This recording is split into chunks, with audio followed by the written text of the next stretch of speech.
Hello everyone, my name is Dusk and welcome to another episode of Shokz video guide. In this guide we're going to watch Shokz play against EGIdrA. EGIdrA is one of the best North American Zerg players and one of the best Zerg players in the world as a whole. He was previously on the GSL Code S and I think he quit just because he wanted to move back to America.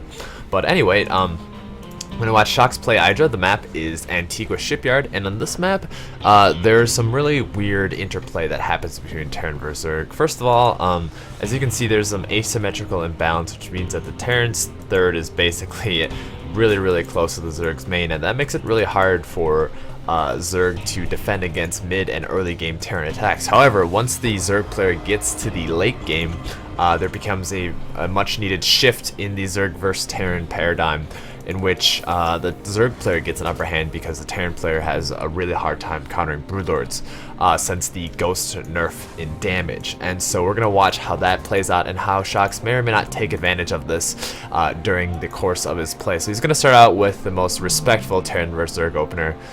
And by respectful, I just mean that he is going to go for the 3 orbital command. And some of you may be like, oh hey, what does this respect mean? Well, basically, if you try to cheese your opponent, you're basically saying, I'm not as good as you, or I want a quick game, or you're not as good as me.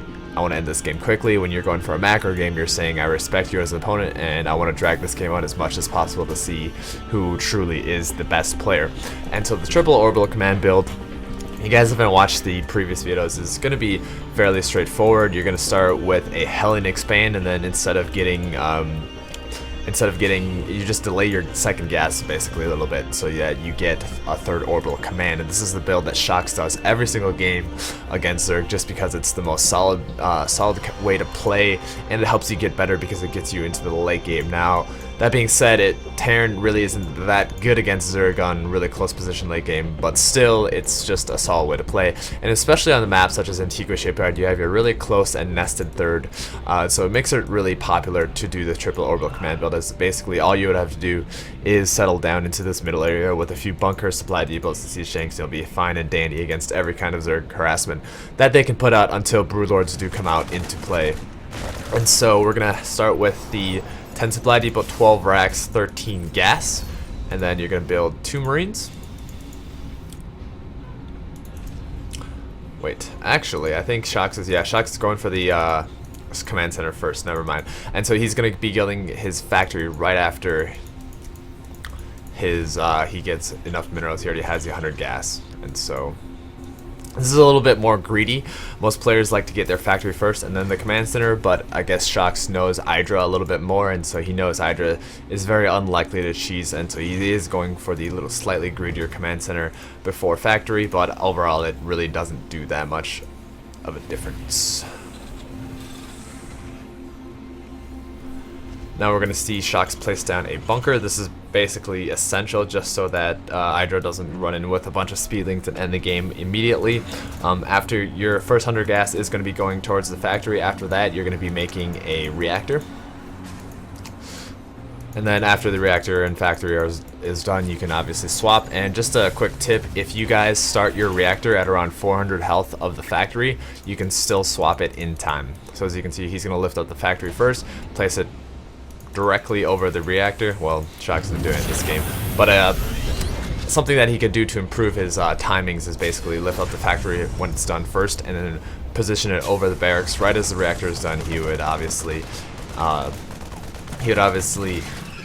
land the factory and produce his 2 Hellions. And as you can see, Shokz actually, because he only had 1 marine in the bunker, he actually had to take the marine out and kite the Zergling just a little bit, just to make sure that the Zergling doesn't get a full scout in. Although it's pretty obvious to EGIdrA what Shokz is doing, is this is going to be probably a Hellion expand. And so as you can see, Shokz is getting his 3rd command center before second gas. He's also starting a starport, and the starport is kind of peculiar. We don't generally see very quick starport timings against Zerg, and this is just one of those things that you kind of have to do at the higher levels of play to catch your opponent off guard. Everyone knows what the standard builds are, and so in order to get ahead in these kinds of games, you basically want to do something unique that is going to be slightly risky. It's not going to be all in, but it's going to be slightly risky, and if it pays off, you're going to do really well, and if it doesn't, then so be it.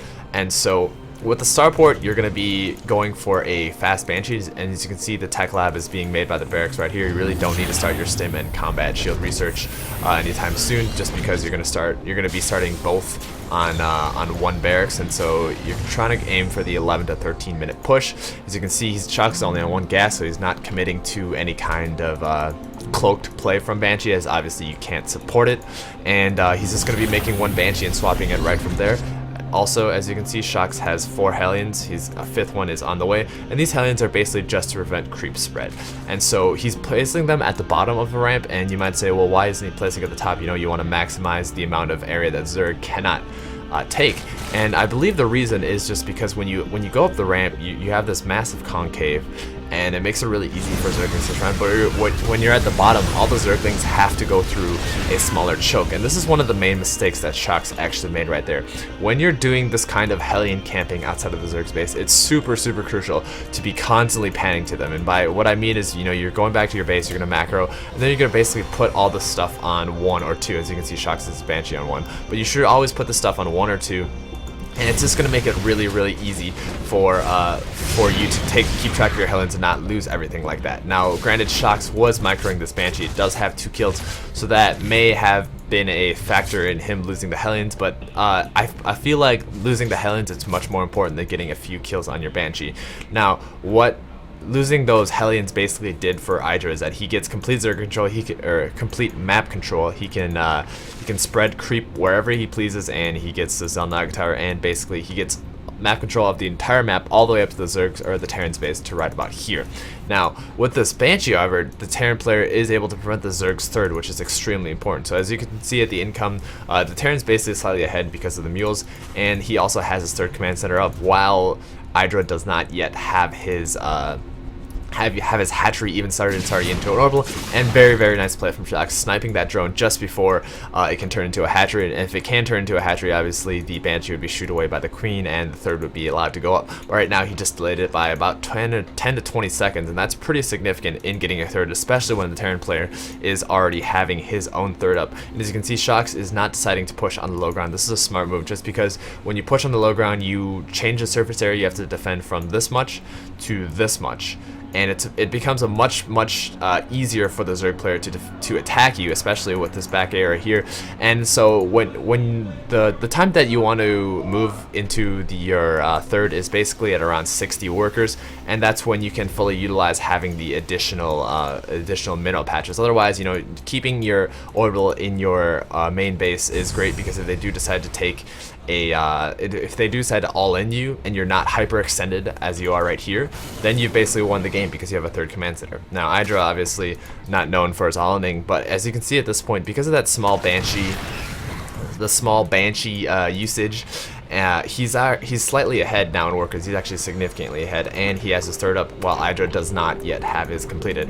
Now, he is bringing this Banshee back for a little bit more harassment, and this can be used to keep kill the Zerglings, you know, at the Zelnaga Tower in front of Shokz's base, and just any kind of creep tumors that are possibly spreading along the way.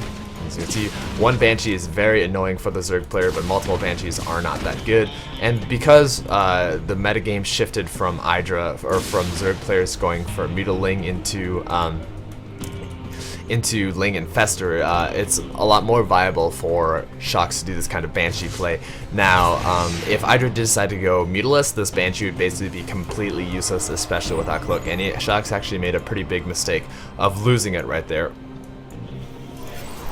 As you can see, some preemptive turrets. These turrets double as both Mutilist deterrence and detection for against infestors. EGIdrA usually doesn't go roaches against Terrans, so it's just mainly detection against infestors. As you can see, the turret placement is right here. It's not in the middle of the base, and we have it right here just because Shokz doesn't want his refinery harassed. If you put it in the middle, your refinery is going to get harassed, and it's also not in the middle of your mineral line, just because the bouncing will actually kill workers. And you might say, oh, well, what if I want to compare or repair these missile turrets? Well, the thing is that it's much better to zone with your turrets than to actually allow them to be repaired, because while they're being repaired, you're going to be constantly losing workers, and once a Zerg player gets enough Mutilists, it doesn't really matter how much you repair it, just because you can't get enough surface area around it.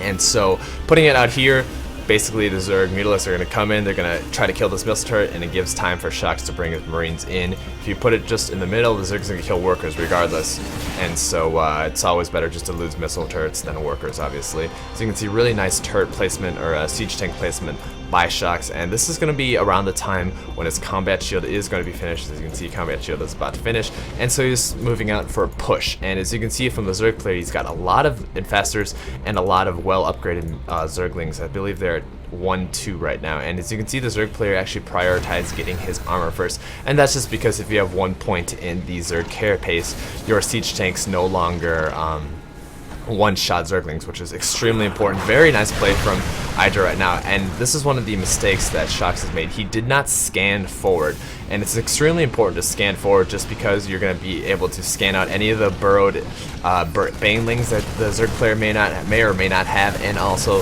the infestor play that Shokz or that EGIdrA just did right here. And as you can see, Shokz dropped into the main, but I believe that this was a mistake. EGIdrA, knowing these map positions are possibly bad, he just preemptively made these spines and spore crawlers in the main, knowing that Shokz would do some kind of drop like that.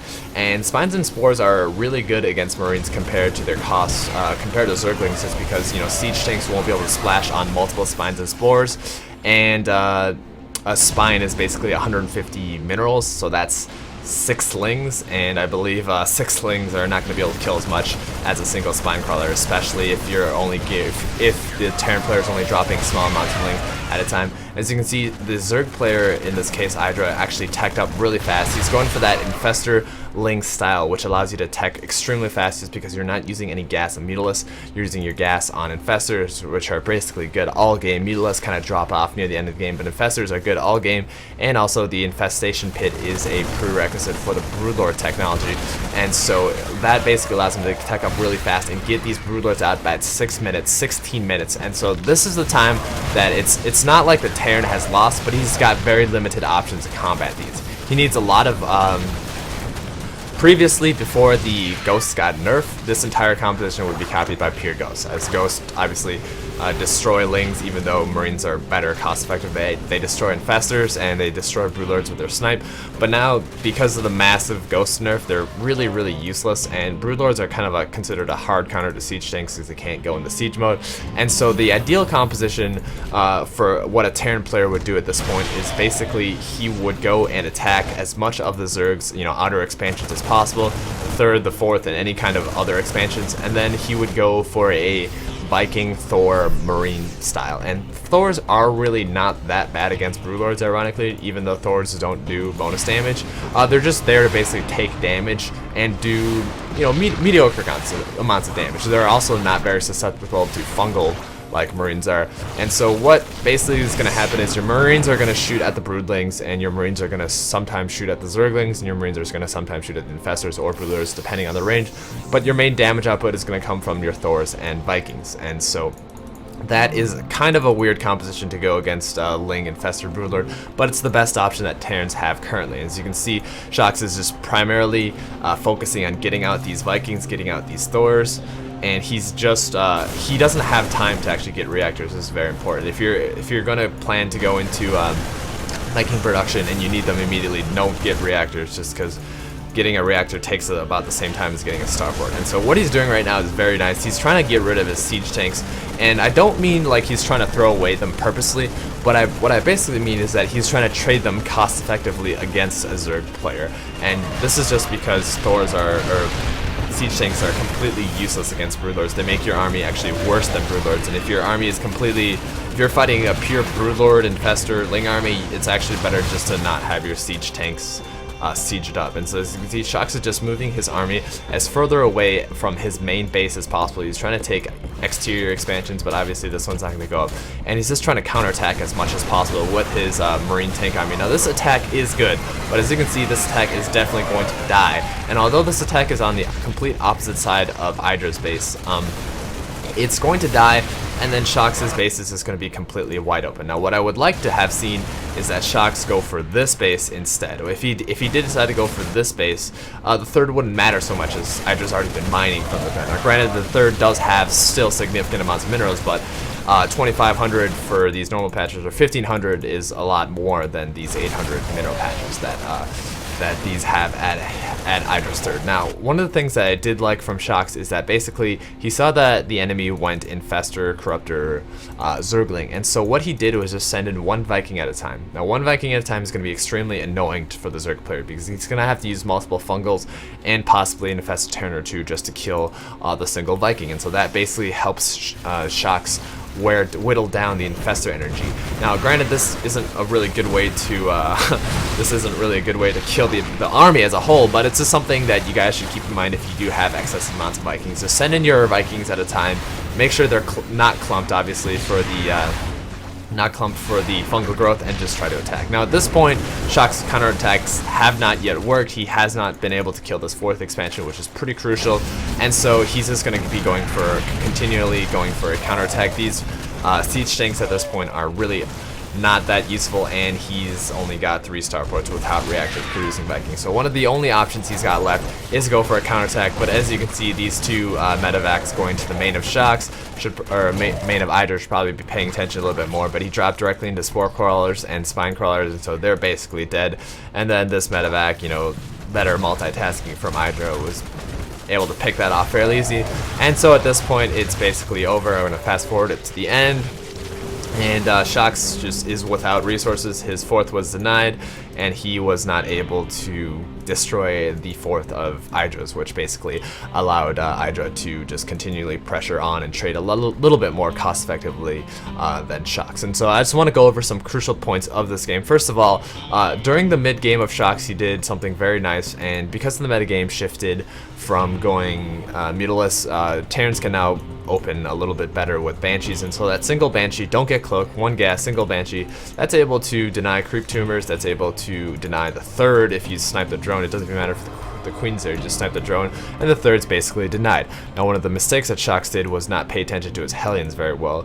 With that, he could even kill that queen that was trying to protect it, and it makes it extremely annoying for the Zerg player to try to secure that 3rd. So if he didn't lose those Hellions, retain, you know, Ling map control, then he would have basically denied the 3rd even further. And at some point, if you guys noticed that Shokz's 3rd was up before EGIdRA's 3rd was even started, this is pretty crucial. And so this gave Shokz kind of a mid-game advantage.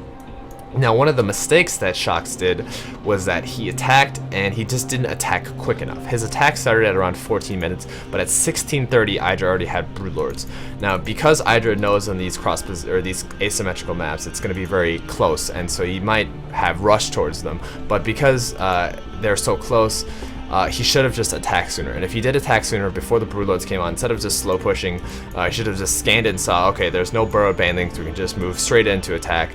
He may have done better. Now, I don't want to say that rushing an attack, you know, getting out of position siege mode is going to be better, but in this case, it may have worked out. Now, one of the bad things about this map is because of the close positions that Shokz got, the Broodlord switch was just too brutal on Shokz, and he wasn't able to trade cost effectively before he could get out an army that could correctly counter Broodlords, and so that's why he lost. Now, my name is Dusk. If you guys have any questions or comments, feel free to leave in the section below, but otherwise, I will